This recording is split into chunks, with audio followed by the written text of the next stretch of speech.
A paz do Senhor aos irmãos. Amém. Antes de eu ir aqui, eu queria dizer uma coisa. Às vezes a gente nos encontramos em uma situação de tristeza, em uma situação de amargura, em uma situação difícil da vida da gente, que às vezes acha que não tem nem como sair dessa situação. E aqui nessa leitura que eu vou estar lendo, até Jesus teve ajuda para poder carregar a cruz. Aleluia. Se a gente for pensar que sozinho a gente consegue, a gente nunca vai conseguir. A gente nunca vai sair do lugar, a gente nunca vai conseguir dar um passo além daquilo que está para a gente dar. Eu vou estar lendo aqui em Mateus, capítulo 27, versículo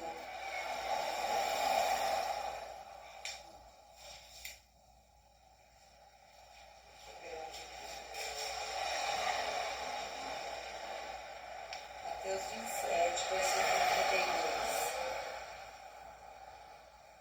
Ontem eu fiz uma live, eu creio que muita gente deve até ter se irritado comigo, porque chega um ponto da vida da gente que a gente estressa com o povo de Deus, com os cristãos, porque no final, como eu disse ontem na live, eles estão crucificando Jesus novamente. Eles estão matando Jesus novamente. Então, que para as pessoas entendam, eu quero estar lendo esta palavra para vocês verem o quanto Jesus sofreu pela minha vida e pela tua vida. O tanto que foi difícil. E sim, ele precisou de ajuda. Teve uma hora que levantaram alguém para ajudar ele, uma pessoa simples levantaram para ajudar ele. É verdade. E é por isso que eu digo que a gente não pode ter vergonha, nem medo de pedir ajuda, porque tem pessoas, pessoas que Deus separou para isso, para nos ajudar. E quando saíam, encontraram um homem cerizeu, chamado Simão, a quem constrangeram a levar a sua cruz. E chegando ao lugar chamado Gogotá, que se diz lugar da caveira, deram-lhe a beber vinho misturado com fel, mas ele, provando, não quis beber. E havendo crucificado, repartiram-lhe os seus vestidos, lançaram sorte para que se cumprisse o que foi dito pelo profeta. Repartiram entre si os seus vestidos, e sobre a minha túnica lançaram sorte. E assentados o aguardavam ali, e por cima da sua cabeça puseram escrita a sua acusação: Este é Jesus, o Rei dos Judeus.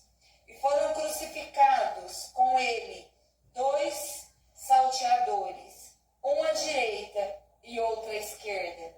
E os que passavam blasfemavam dele, meneando as cabeças, e dizendo: Tu que destrói o templo e em 3 dias o reedifica, salva-te a ti mesmo, se és filho de Deus, desce da tua cruz.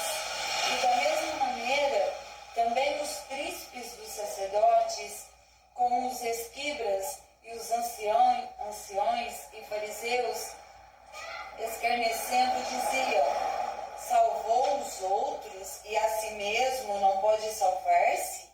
Se é o rei de Israel, desça agora da cruz, e creremos nele.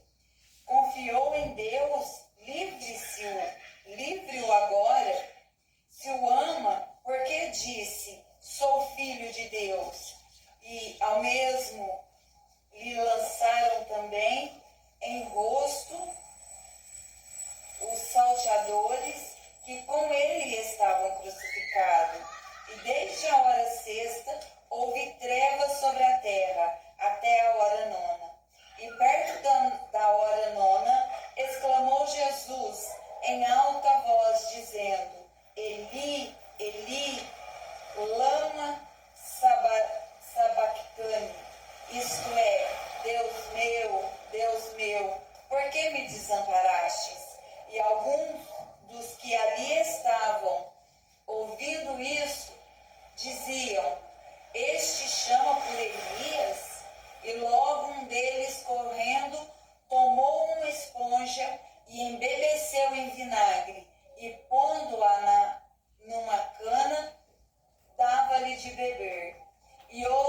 porém, diziam,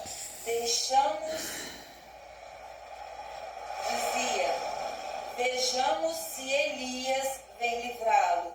E Jesus, clamando outra vez com grande voz, rendeu o espírito. E eis que o véu do templo se rasgou em dois, de alto a baixo, e tremeu a terra, e venderam-se as pedras. Abriram-se os sepulcros, e muitos corpos de santos que dormiam foram ressuscitados. E saindo dos sepulcros, depois da ressurreição dele, entraram na cidade santa e apareceram a muitos. E o centurião e os que com ele guardavam a Jesus, vendo o terremoto e as coisas que havia sucedido, tiveram grande temor e disseram, verdadeiramente este era Filho de Deus. E estavam ali, olhando ao longe, muitas mulheres que tinham seguido Jesus desde a Galileia para o servir, entre as quais estavam Maria Madalena e Maria, mãe de Tiago e de José, e a mãe dos filhos de Zebedeu. Aqui a palavra vem nos dizer claramente tudo que Jesus passou ali naquele lugar para se cumprir, tudo que estava escrito antes, tudo que foi dito antes. E que muitos até hoje não acreditam na volta de Jesus, e eu continuo batendo na mesma tecla. Jesus está voltando e muitos ainda não estão acreditando. Hoje, como da mesma forma que judiaram de Jesus quando ele estava pregado naquela cruz, hoje muitas pessoas estão fazendo isso com os seres humanos, com pessoas perto, com pessoas que se dizem que amam, como disseram que amavam Jesus, e no final acabaram judiando de Jesus.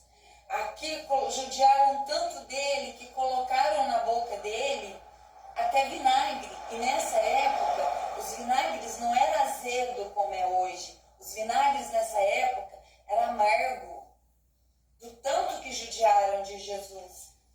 Aqui mais na frente, tem ainda mais um pouquinho da crucificação de Jesus, que diz assim, e quando chegaram ao lugar chamado de a caveira, ali crucificaram aos malfeitores, um à direita e outro à esquerda, e dizia Jesus, Pai, perdoai-lhes, porque não sabem o que fazem.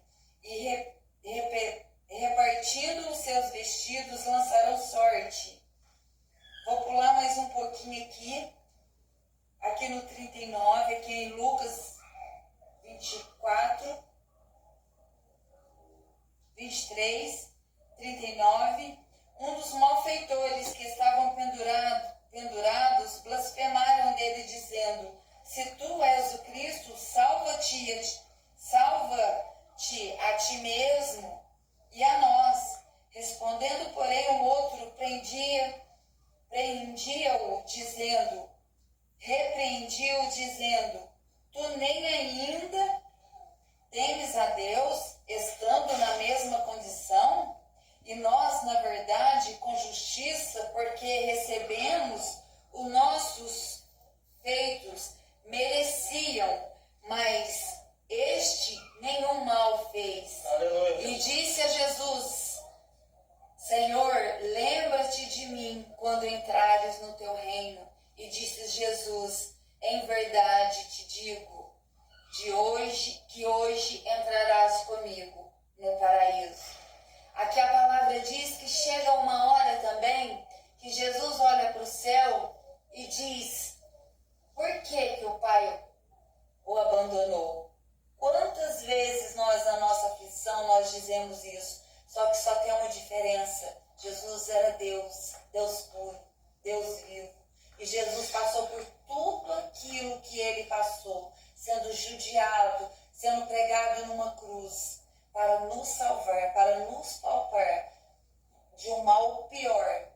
E nessa hora, onde tinha dois indivíduos ali do lado dele, preso do lado dele, até esses blasfemaram contra ele.